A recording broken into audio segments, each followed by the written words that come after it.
circumference is over 35 as a lady, over 35 inches, and if your waist circumference is over 40, you're worried about the wrong problem. If we lose weight, even if our cholesterol stays elevated, it's a more healthy cholesterol. It's not a bad, it's going to kill you type of cholesterol. Neurological medications, blood pressure medications, and diabetes medications are particularly notorious for increasing weight. And I would say when I first started practicing bariatric medicine full-time in 1984, if I compare then to now, I would say the use of the number of people that are on medications that increase weight or on multiple medications has skyrocketed, probably at least tripled in number since then would be my guess. You must go to the grocery store once a week if you can and really stock up on all of the food that you need for the entire week. Don't just buy enough for 1 or 2 meals.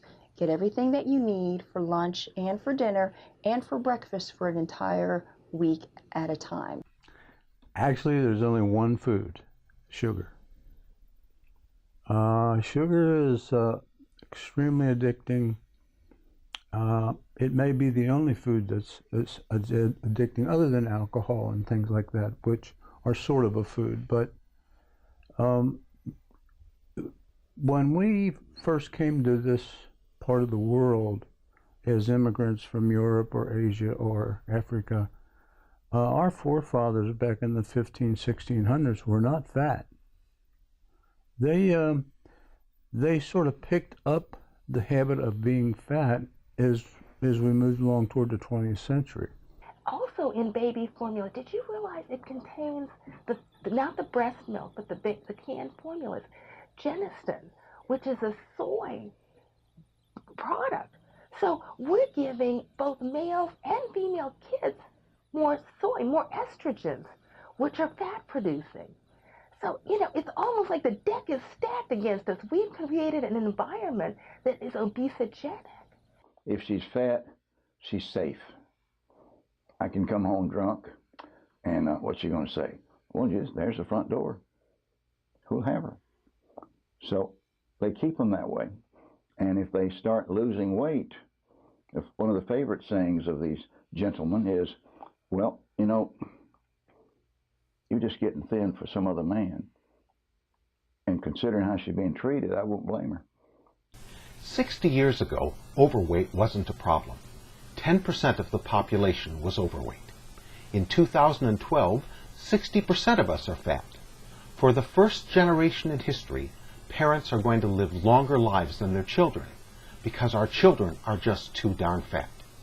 And it's not just the U.S. There's an international obesity epidemic going on.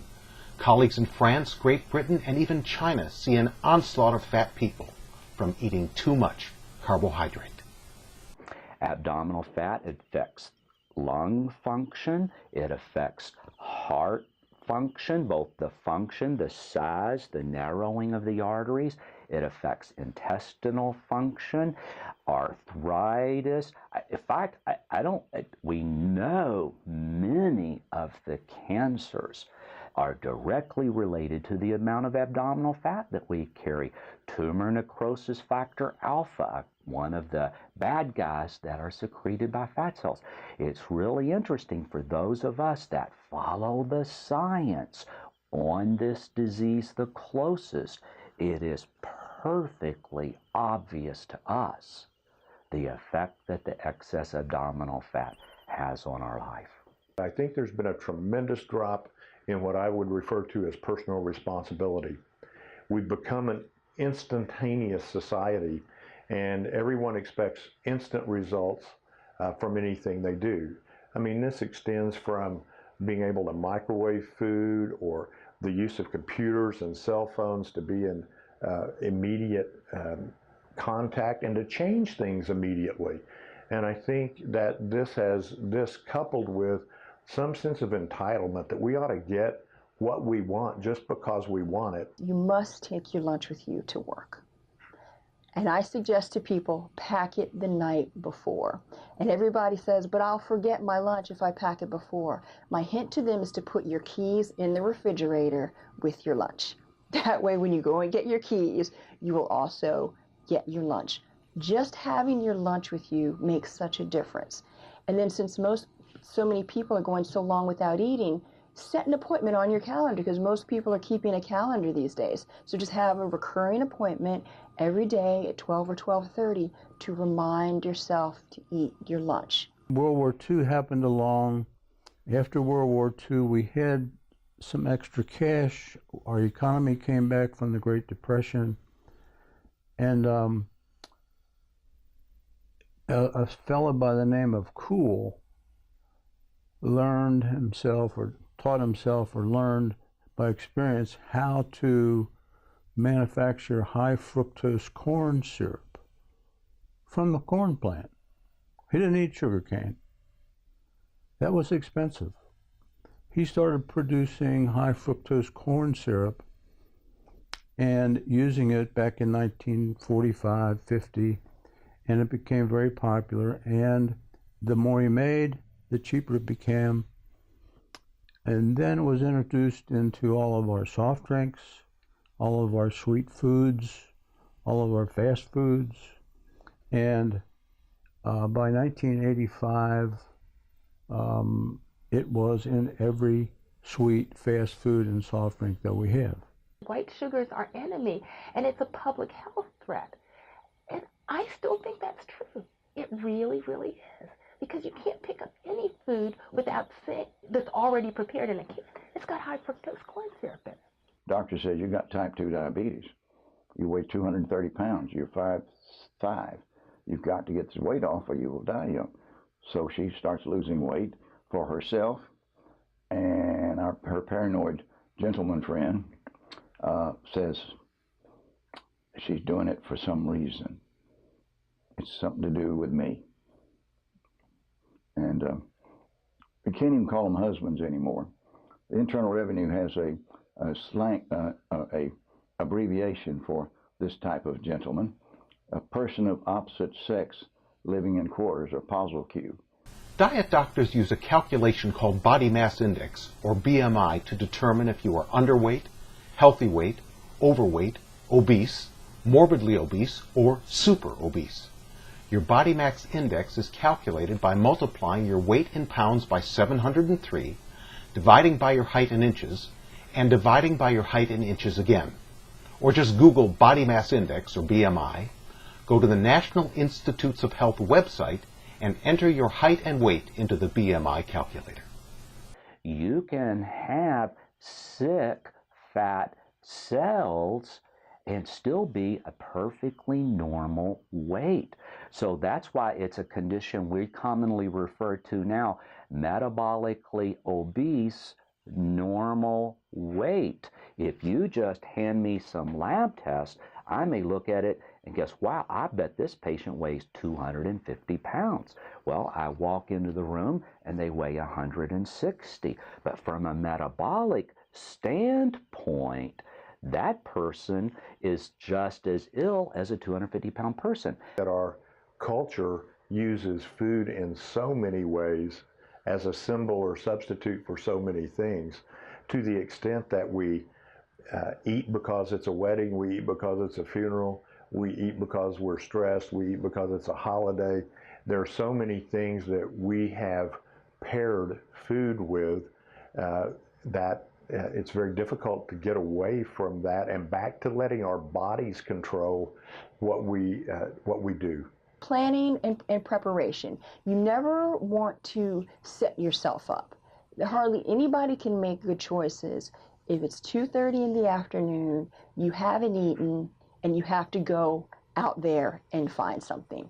Always difficult for most people. So I find that if I just stay inside and I have my lunch with me, I can make much better choices. And at least if you were going to go and get something that's not helpful as a snack, you have something already with you that can at least be a speed bump.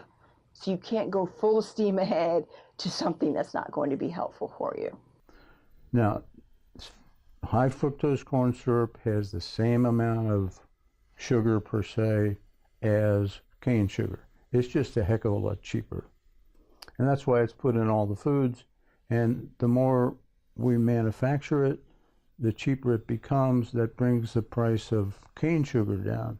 So sugar is a cheap commodity. Change for people is mighty hard.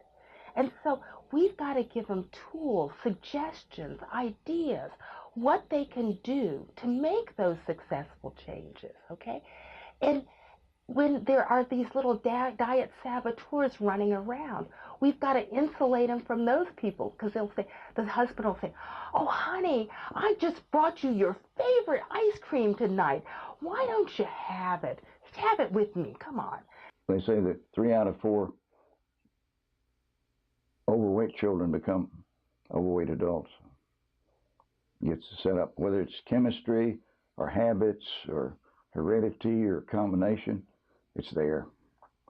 I did a fellowship in biochemistry before medical school, so I look at obesity a little differently.